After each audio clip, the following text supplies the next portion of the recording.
લક્ષ્ય ન્યૂઝ, એક નજર, એક લક્ષ્ય. કલોલ પૂર્વ વિસ્તારમાં ઔડા દ્વારા દબાણ હટાવ ઝુંબેશને પ્રજાનો મળ્યો સહકાર. કલોલ શહેરના પૂર્વ વિસ્તારમાં ઔડા દ્વારા છેલ્લા કેટલાક દિવસોથી દબાણ હટાવવાની ઝુંબેશ તેજ ગતિએ ચાલી રહી છે.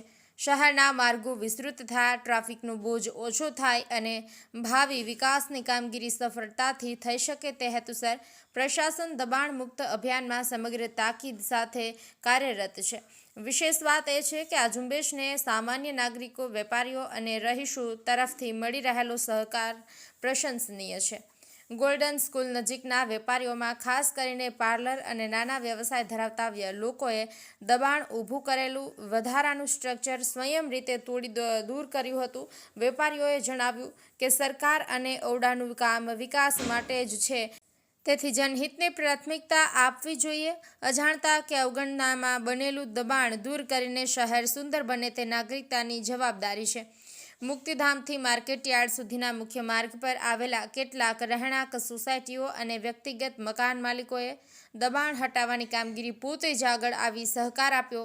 પ્રશાસનની ટીમને સ્થળ પર કોઈ વિરોધ કે અવરોધનો સામનો કરવો ન પડે તે માટે રહીશો દ્વારા માર્ગ ખાલી કરવામાં આવ્યું. ઔડાના અધિકારીઓ જણાવે છે કે દબાણ હટાવ્યા પછી રોડનું વિસ્તરણ ઝડપી ગતિએ ઊભી કરી શકાશે. કલોલ પૂર્વ વિસ્તાર આગામી સમયમાં અનેક વિકાસના કામો ઝડપી કરશે, જેમાં ટ્રાફિક મુક્ત અને વધુ વ્યાપારી અવકાશ સર્જાવાની શક્યતાઓ છે. શહેરના વિકાસ માટે પ્રજાનો સહકાર મહત્વનો હોય છે અને કલોલના નાગરિકોએ તેને સાબિત કરી દબાણ હટાવ ઝુંબેશમાં રહેવાસીઓ અને વેપારીઓની સકારાત્મક ભૂમિકા અને વિસ્તારનો માટે પણ પ્રેરણાદાયી બની છે. લક્ષ્ય ન્યૂઝ, સંજય નાયક.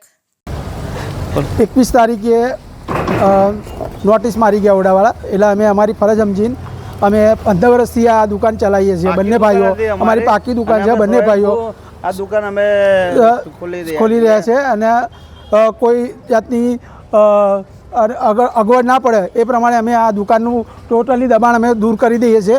જે બીજું જે વધારાનું છે એ ઔડાવાળા આવીને કરી શકે છે. બાકી અમે 40 ફૂટનો રોડ ખુલ્લો કરી અમારી રીતે અમે જે છે અમે કરી આપીશું. અમે સ્વયંભૂ